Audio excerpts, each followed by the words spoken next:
May mga guhit sa mapa na parang walang saysay. May mga bahay na nahahati sa dalawang bansa. May mga lugar na napapalibutan ng ibang bansa. At may lupa pa na parang nasa 4 na bansa ng sabay. Pero sa video na ito may mas kakaiba pa tayong titingnan. Mga bansang nasa loob mismo ng ibang bansa. Pero bago tayo magsimula, huwag kalimutang i-like ang video na ito. Malaking bagay na ito para sa aming mga content creator. Maraming salamat at ngayon simulan na natin. Simulan natin sa number 5, ang Lesotho. Isang bansa na parang nakalimutang isama ng South Africa. Sa buong mundo, 3 lang ang bansang napapalibutan ng iisang bansa, ang Vatican City, San Marino at ang Lesotho. Pero ang Lesotho ang pinakakakaiba. Isa itong buong bansa. May populasyon itong mahigit 2.3 milyon at sa lahat ng panig, napapalibutan ito ng South Africa. Ibig sabihin kung gusto mong pumasok o lumabas, kailangan mong dumaan sa South Africa. Walang dagat, walang ibang hangganan, walang ibang daan palabas. Isang bansang napapalibutan ng isa pang bansa. At mas nakakagulat, hindi ito maliit. Mahigit 30,000 square kilometers ang lawak nito, mas malaki pa kaysa Belgium.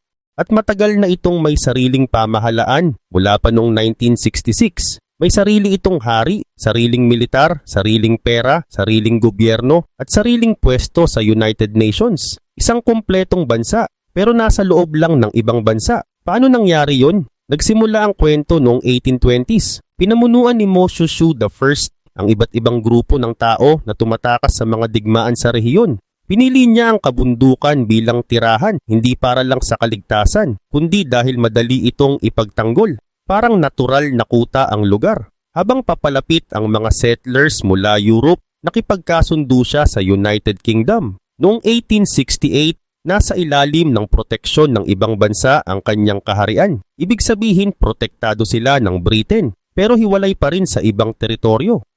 Kaya nung nabuo ang South Africa noong 1910, hindi na isama ang Lesotho at hanggang ngayon nananatili itong isang bansa sa loob ng isa pang bansa. Noong umalis ang South Africa sa Commonwealth noong panahon ng apartheid, nanatiling hawak ng United Kingdom ang dating Bastoland. At noong 1966, naging independent ito at tinawag na Lesotho, isang buong bansa na nasa loob ng isa pang bansa. Pero hindi lang yan ang kakaiba sa Lesotho. May isa pa itong record na halos walang katulad sa mundo. Ito lang ang bansa na ang buong territory ay nasa taas ng 1,000 meters above sea level. Ibig sabihin, kahit ang pinakamababang bahagi nito, mataas pa rin. Ang pinakamababang bahagi nito, kung saan nagtatagpo ang dalawang ilog malapit sa gilid ng South Africa, ay nasa mga 1,400 meters at yun na ang pinakamababa nila. Sa katunayan, mahigit 80% ng bansa ay nasa taas ng 1,800 meters, habang ang South Africa sa paligid nito ay mostly flat. Ang Lesotho ay parang nasa taas, parang nasa ulap. Kaya hindi lang ito bansang nasa loob ng isa pa. Mas mataas pa ang lokasyon nito kumpara sa nakapaligid na bansa. Ngayon punta tayo sa number 4. Ang kakaibang kombinasyon ng Madha at Nahwa. Ganito, may bahagi ng United Arab Emirates na nasa loob ng Oman. At sa loob nito may maliit na bahagi ulit ng United Arab Emirates. Parang patong-patong lang.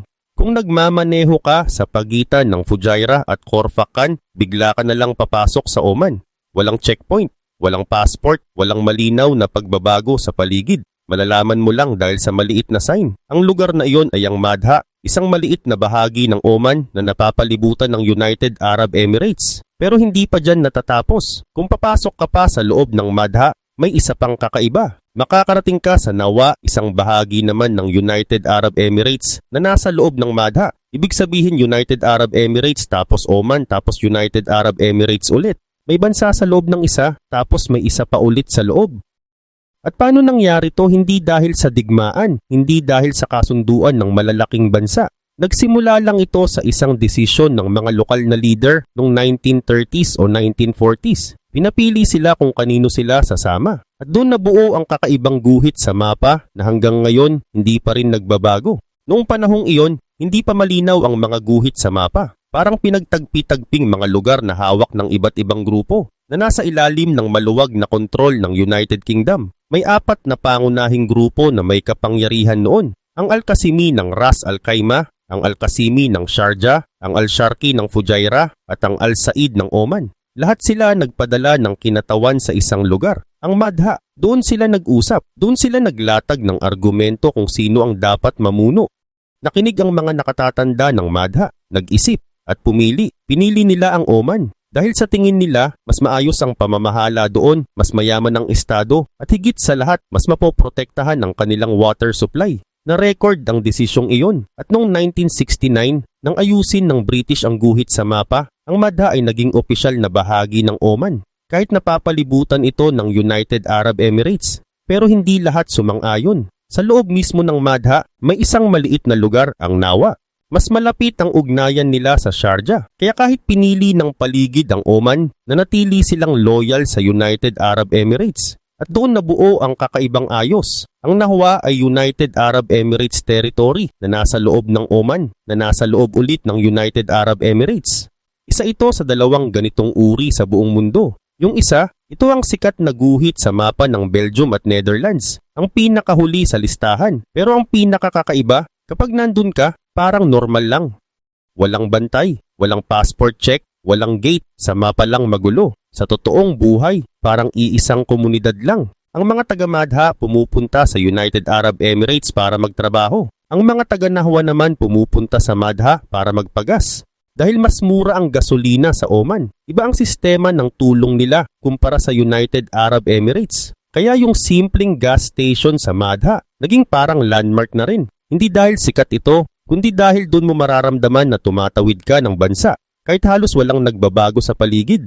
Tuloy-tuloy ang mga sasakyang galing sa kabila. Kaya ang gas station sa Madha, naging isa ito sa pinaka-busy na lugar. At sa totoo lang, ito ang pinakasimpleng halimbawa ng isang kakaibang sitwasyon. May hangganan sa gitna ng komunidad pero tuloy lang ang normal na buhay ng mga tao. Sa mundo kung saan karamihan ng pagitan ng mga bansa ay dahil sa digmaan at paniniwala o pagkakaiba ng lahi. Ang Madha at Nawa nabuo lang dahil sa isang pagpupulong, isang desisyon at isang baryo na naniwalang mas maayos ang water system ng Oman. At sa disyerto, sapat na yun.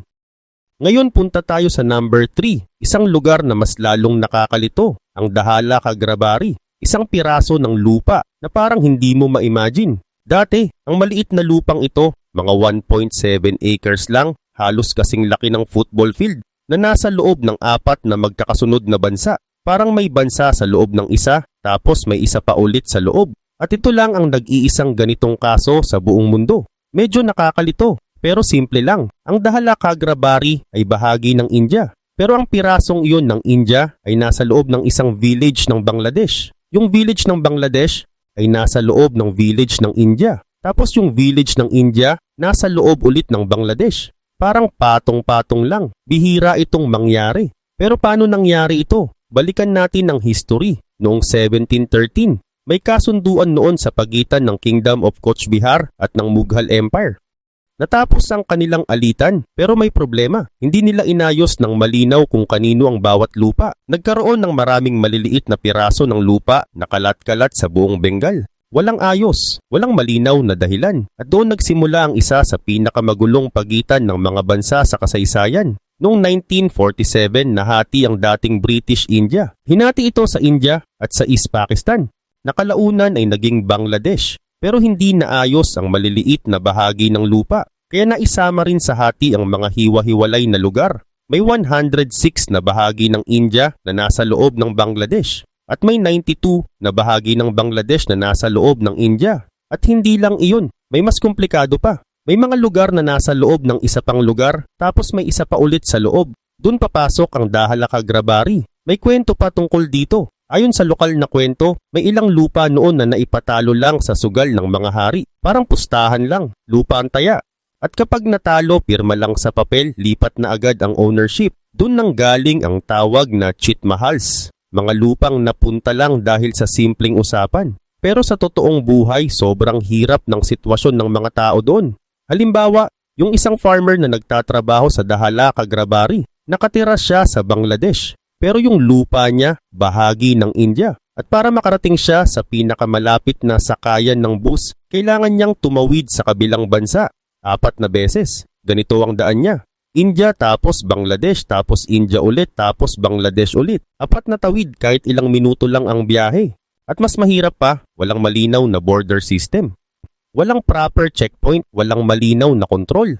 At dahil dito maraming residente ang halos walang access sa basic services, walang maayos na kuryente, kulang sa healthcare, at hirap makakuha ng tulong mula sa gobyerno. Parang wala silang malinaw na kinabibilangang bansa, kaya tumagal ng dekada bago ito naayos. Noong 1974, nagkasundo ang India at Bangladesh na ayusin ang pagitan ng dalawang bansa, pero hindi agad na ipatupad. Umabot pa ito ng maraming taon ng usapan at pagkaantala, hanggang sa dumating ang oras. Noong 2015 na aprubahan ng bagong kasunduan. At pagdating ng August 1, nagpalitan na ng mga lupa ang dalawang bansa. Mahigit 50,000 na tao ang binigyan ng choice kung anong nationality ang gusto nila. At ang Dahala Kagrabari, yung maliit na lupang nasa loob ng 4 na layers, ay tuluyang napunta sa Bangladesh. Isang kakaibang sitwasyon na tumagal ng halos 300 years, biglang nawala sa isang gabi. At hanggang ngayon ito pa rin ang nag-iisang third order enclave na naitala sa buong mundo. At malamang, hindi na ito mauulit pa. Ang napakahabang kasunduang iyon ay hindi lang tungkol sa mapa. Nilutas nito ang isang problemang matagal nang hindi napapansin. Ang mga taong nakatira sa mga lugar na iyon, karamihan ay mga magsasaka. Parang nabubuhay sa lugar na walang malinaw na bansa. Sa papel, may bansa silang kinabibilangan. Pero sa totoong buhay, wala.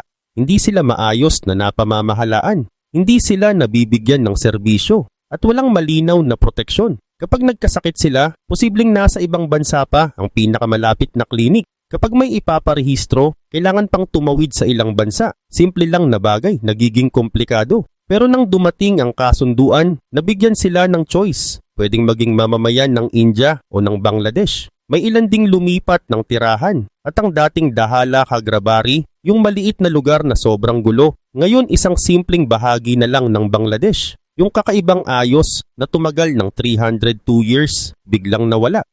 Ngayon punta tayo sa number 2, ang Kaliningrad, isang bahagi ng Russia na napapalibutan ng ibang bansa. Kung titingnan mo ang mapa ng Europe, hanapin mo ang Baltic Sea. Sa gilid nito may maliit na lupa na nasa pagitan ng Poland at Lithuania. Yun ang Kaliningrad. May population na mga 1 million people at ito ang base ng Baltic Fleet ng Russia. Pero may isang malaking problema. Walang direktang koneksyon ito sa mainland Russia. Kung gusto mong pumunta roon gamit ang lupa, kailangan mong dumaan sa dalawang bansa, Lithuania at Belarus. Nasa 350 kilometers na biyahe. Nadadaan sa ibang bansa. Kaya sa mapa pa lang makikita mo na kakaiba na talaga ito. At hindi lang kakaiba, isa rin ito sa pinakabantay na lugar sa Europe. Pero bakit ganito ang itsura nito? Nagsimula ang kwento nito noong 1255. Tinawag itong Königsberg. Dati itong sentro ng Teutonic Knights at kalaunan naging mahalagang lungsod ng Prussia. Sa 19th century, isa na itong kilalang German city, isang mahalagang port at sentro ng kultura at kaalaman. Dito rin ipinanganak ang philosopher na si Immanuel Kant. Pero sa paglipas ng panahon nagbago ang lahat. Pagkatapos ng World War II, nasakop na ng Soviet forces ang lungsod matapos ang matinding labanan noong April 1945. Sa ilalim ng Potsdam Agreement, ibinigay ang lugar sa Soviet Union. Pagkatapos nito, pinalayas ang karamihan sa mga German na nakatira doon. At noong 1946, pinalitan ang pangalan ng lungsod, ginawang Kaliningrad. Pinalitan din ang populasyon. Dinala ang mga Russian at mga taga-Belarus para doon manirahan. Ang mga lumang German street names, binago. Ang mga gusali, marami ang pinabayaan o giniba. At sa ibabaw ng dating German city, itinayo ang isang Soviet city. Sa buong panahon ng Cold War, hindi basta-basta mapupuntahan ang Kaliningrad. Sarado ito. Hindi lang sa foreigners, kundi pati sa sariling mamamayan ng Soviet Union kung wala silang espesyal na permiso. Dahil isa itong mahalagang military zone. Dito nakabase ang Baltic Fleet at puno ito ng mga base ng sundalo. Parang dulo ito ng armas ng Soviet Union na nakatutok sa Western Europe. Pero noong 1991 bumagsak ang Soviet Union. At dito nagbago ang lahat. Ang mga bansang Baltic, Estonia, Latvia at Lithuania nag-declare ng independence. Kalaunan sumali sila sa NATO noong 2004. Sumunod din ang Poland. At biglang nag-iba ang sitwasyon ng Kaliningrad. Dati, ito ang western edge ng isang napakalaking bansa. Ngayon, para na itong hiwalay na isla. Yung daanan ng Russia papunta dito sa lupa na dadaan sa Lithuania ay nasa kontrol na ng NATO. Ibig sabihin ang lugar na dati nilang ginagamit ay nasa kamay na ng kanilang kalaban. Kaya ano ang ginawa ng Russia? Pinatatag nila ito lalo. Nag-deploy sila ng mga Iskander missile, mga missile na kayang umabot ng halos 500 kilometers at may kakayahang magdala ng nuclear warheads. Nanatili rin doon ang Baltic Fleet sa port ng Baltisk, ang pinakakanlurang port ng Russia at ang tanging hindi nagyeyelong harbor nila sa Baltic. Ayon sa mga intelligence agencies sa West, mataas ang posibilidad na may nakaimbak na nuclear weapons sa lugar. Pero hindi ito kinukumpirma at hindi rin dinideny ng Russia. Kaya hanggang ngayon, ang Kaliningrad ay isa sa pinaka-sensitive at pinaka-militarized na lugar sa Europe. Noong 2022, matapos ang pag-atake ng Russia sa Ukraine, may nangyaring mahalagang pagbabago. Pansamantalang hinigpitan ng Lithuania ang pagdaan ng mga goods papuntang Kaliningrad, lalo na yung mga produkto na may sanctions mula sa European Union. Para sa Russia, malaking issue ito. Tinawag nila itong parang act of war. Kalaunan, inayos ang mga patakaran at bahagyang pinayagan ulit ang pagdaan. Pero malinaw ang ipinakita ng pangyayaring iyon. Mahina ang posisyon ng Kaliningrad. Ang buong supply nito dumadaan sa isang bansang bahagi ng NATO. Nakaaway nila sa kasalukuyang sitwasyon.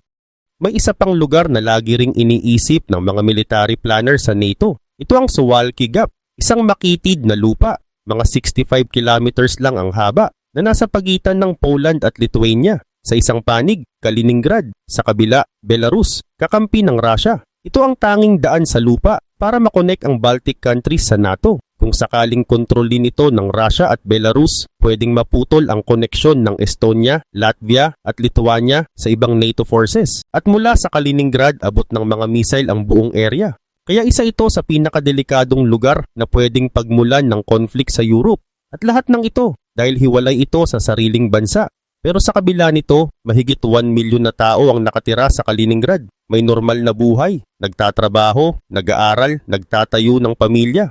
Dati madali lang silang tumawid sa Poland para mag-shopping o pumunta sa Lithuania para mag-travel. Pero mula 2022, halos natigil na yon. Ngayon ang supply nila ay kadalasang dumadaan na lang sa dagat o sa tren na kontrolado ang galaw habang dumadaan sa Lithuania. Ang lungsod na dati ay tinatawag na gateway ng Russia sa Europe. Ngayon ay parang isang isolated outpost, napapalibutan ng mga bansang hindi nila kaalyado at konektado sa Russia sa pamamagitan ng rutang hindi nila kontrolado. Pero kahit ganon, dala pa rin ng lugar ang kasaysayan nito. Sa ilang bahagi ng lungsod, makikita pa rin ang dating Königsberg, mga lumang simbahan, mga warehouse at mga guho ng dating Royal Castle. Katabi nito, ang mga Soviet-style na gusali, parang pinaghalo ang dalawang magkaibang mundo sa iisang lugar. Si Immanuel Kant ay nakalibing sa isang katedral na nasa maliit na isla sa ilog sa Kaliningrad. Pero ang lugar na yon hindi na parang dating German city. Hindi na ito tourist spot. Russian na ang mga street signs. At ang mga taong nakatira doon ngayon, halos walang koneksyon sa dating kasaysayan ng lugar. Dahil karamihan sa kanila dumating lang matapos mawala ang lumang lungsod. Sa madaling salita, isang lungsod na itinayo sa ibabaw ng dating lugar. At ngayon nakaipit ito sa isang sitwasyon na hindi naman nila pinili. Isang bahagi ng Russia na para maabot, kailangan pang dumaan sa mga bansang hindi nila kaalyado. Kung mananatiling stable ang sitwasyon, nakadepende iyon sa mga nangyayari sa labas, sa mga conflict na hindi naman nila kontrolado at hindi rin nila matatakasan.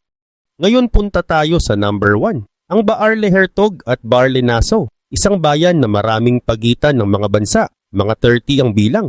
Kung titingnan mo ang mapa ng Netherlands, may isang maliit na town malapit sa Antwerp. Ang pangalan nito, Baarle. Pero hindi ito normal na town dahil ang border ng Belgium at Netherlands hindi nasa gilid, nasa gitna mismo, dumadaan sa kalsada, sa mga tindahan, sa mga restaurant at sa ibang kaso. Dumadaan pa ito sa loob mismo ng bahay, sa sala, sa kwarto, pati sa pintuan. Dito pwede kang lumipat ng bansa ilang beses sa loob ng 1 minuto. Kahit naglalakad ka lang sa cafe. At ang pinakakaiba, makikita mo mismo ang linya sa sahig. May mga puting marka sa sahig na nagpapakita kung saan nagtatapos ang Belgium at nagsisimula ang Netherlands. Makikita mo ito sa kalsada, sa harap ng mga shop, kahit sa loob ng restaurant. Sa ibang buildings, hinahati mismo ng linya ang bahay. At sa Baarle, may simpleng rule. Kung saan nakaharap ang pintuan mo, yun ang bansa mo. Kung ang pintuan mo ay nakaharap sa Belgium, Belgian ang bahay mo. Kahit kalahati nito ay nasa Netherlands. May isang bahay sa Baarle-Hertog at Baarle-Nassau na may 2 front door. Isang Belgian at isang Dutch. Ibig sabihin, pwedeng pumili ang may-ari kung saang bansa siya gigising araw-araw. Oo, ganun talaga kaiba. Noong 12 at 13 centuries, hati ang lugar sa dalawang pinuno, ang Duke ng Brabant at ang Lords ng Breda. Yung lupa ng Duke kalaunan naging bahagi ng Belgium at yung sa Breda naging bahagi ng Netherlands. Nagbigay ng lupa ang Duke kapalit ng military support, pero noon hindi pa uso ang straight line sa mapa. Hindi sila gumagawa ng malinaw na linya. Ganito lang, isang bukid dito, isang farm doon, isang maliit na gubat, pinapasa lang isa-isa. Kaya ang nangyari, parang pinagtagpi-tagping lupa, halo-halo, magulo. At nang maging malaya ang Belgium noong 1831, sinubukan nilang ayusin ang pagitan ng dalawang bansa. Pero pagdating sa Baarle, hindi na nila maayos. Imbes na isang linya, inisa-isa nila ang lupa. Mahigit 5,700 na lupa ang hinati, isa-isa. At hindi pa rin agad natapos ang issue. Noong 1995 lang tuluyang naayos ang lahat ng natitirang dispute. Pero sa totoo lang, bago pa iyon, sanay na ang mga tao. May dalawang town hall, isa sa Belgium at isa sa Netherlands. Magkalapit lang pero nasa magkaibang bansa. May dalawang set ng emergency services kung saan ang sunog doon ng fire brigade, Belgian o Dutch. At kung ang bahay ay hati, halimbawa Belgian ang front door pero Dutch ang likod, nagiging usapan pa kung sino ang may responsibilidad. May dalawang school system, magkaibang rules sa construction. At dati pati business hours, magkaiba. Sa isang maliit na bayan, dalawang bansa ang sabay na gumagana. Dahil magkaiba ang patakaran, may mga kakaibang nangyayari sa Baarle-Hertog at Baarle-Nassau. Halimbawa, sa Belgium mas matagal bukas ang mga restaurant. Kaya kapag sarado na sa Netherlands, ililipat lang ang mga customer. Ilang hakbang lang, tuloy ulit ang kain. Tuloy ang kainan. Ganun kasimple. Mas naging kakaiba pa ito noong 2020, noong pandemic. Magkaiba ang rules ng Belgium at Netherlands. Sa Belgium, required ang mask. Sa Netherlands, hindi. May isang art gallery na literal na hinahati ng border. Kapag pumasok ka sa Belgian door, kailangan mong magsuot ng mask. Pero paglakad mo lang ng ilang hakbang papunta sa Dutch side, pwede mo na itong tanggalin. Sa mga cafe naman, yung nasa Netherlands sarado, pero yung nasa Belgium bukas. Kaya kahit magkalapit lang ang mga tao, magkaiba ang sinusunod nilang patakaran. Pero sa kabila ng lahat ng yan gumagana ang sistema. May populasyon na mga 10,000 ang buong lugar at maayos ang takbo ng buhay. Marami pang turista ang pumupunta para lang makita yung kakaibang setup ng borders. Para sa mga taong doon lumaki, normal lang ito. Ang pagtawid ng international border papunta sa school, pangkaraniwan lang. Napapansin lang nila na kakaiba ito kapag umalis na sila sa lugar. Oo, may konting tension kapag naglalaro ang Belgium at Netherlands sa football. Pero bukod doon, yung halos 30 na pagitan ng mga bansa sa loob ng lugar, parang design na lang na pinipicturan. May isa pang interesting na bagay.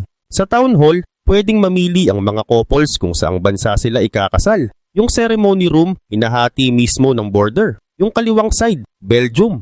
Yung kanan, Netherlands. Bago sila mag-vows, kailangan nilang pumili kung saang bansa sila ikakasal. At doon ibabase ang legal papers. Nakakatawa pakinggan pero gumagana. At sa totoo lang magandang halimbawa ito kung paano gumagana ang borders kapag hindi masyadong pinapalaki ng mga bansa ang issue. Parehong miyembro ng Schengen area ang Belgium at Netherlands mula pa noong 1990s. Ibig sabihin, walang passport check sa pagitan nila. Pareho rin ang language na ginagamit, halos pareho ang pagkain. At kahit hati ang bayan, iisa lang ang pakiramdam ng komunidad. Sa totoo lang, nagsishare pa ng ilang government functions ang Belgium at Netherlands sa lugar na ito. Sa paglipas ng panahon, nakabuo ang bayan ng sarili nilang sistema. Kung paano mabuhay sa iisang lugar kahit dalawang bansa ang involved. Walang komplikasyon, walang drama. Simpleng pakikisama lang. At imbes na tingnan ang borders bilang problema, ginawa nila itong interesting. Ginawa nila itong attraction. Ngayon, isa na itong sikat na tourist spot. Taon-taon may mga bisita mula sa iba't ibang bansa na pumupunta para lang ma-experience ito. Yung tipong tatayo ka at sabay mong naaapakan ang dalawang bansa. O kakain ka sa Belgium pero sa Netherlands ka magbabayad. O tatayo ka sa pintuan na nasa dalawang magkaibang legal system. Simple pero kakaiba. At kung iisipin mo, sa dami ng gulo na pwedeng idulot ng mga guhit sa mapa, ito siguro ang isa sa pinakamagandang naging resulta ng isang lumang alitan sa lupa.